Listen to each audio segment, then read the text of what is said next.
Ankleshwar GIDC માં આવેલી ગ્લેક્સોન pharma chemical કંપનીમાં અકસ્માતની અંદર 4 કામદારો દાઝી ગયા હતા, જેમાં 2 ની હાલત ગંભીર જોવા મળી રહી છે।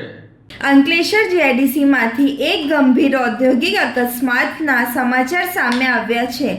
ગ્લેક્સોન ફાર્મા કંપનીમાં રાસાયણિક પ્રક્રિયા દરમિયાન અચાનક અકસ્માત સર્જાતા 4 જેટલા કામદારો દાઝી ગયા હતા। પ્રાથમિક માહિતી મુજબ કંપનીમાં કેમિકલ પ્રોસેસિંગ ચાલી રહ્યો હતો ત્યારે કોઈ કારણસર અકસ્માત સર્જાયો હતો, જેમાં 4 કામદારો ઈજાગ્રસ્ત બન્યા હતા। અકસ્માત બાદ કંપનીમાં અફરાતફરીનો માહોલ સર્જાયો હતો અને ઈજાગ્રસ્તોને તાત્કાલિક સારવાર માટે અંકલેશ્વરની જયાબેન મોદી હોસ્પિટલ ખાતે ખસેડવામાં આવ્યા હતા।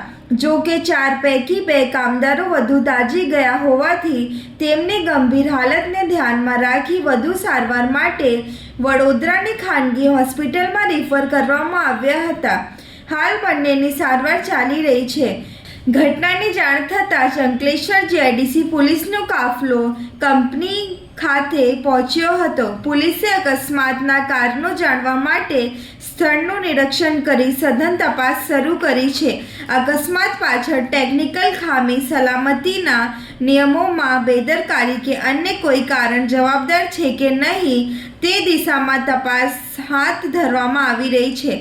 આ અકસ્માતે ફરી એકવાર ઔદ્યોગિક એકમોમાં સલામતીના ધોરણો અંગે અનેક સવાલો ઊભા કર્યા છે। હવે પોલીસ તપાસ બાદ અકસ્માતનું સાચું કારણ સામે આવશે।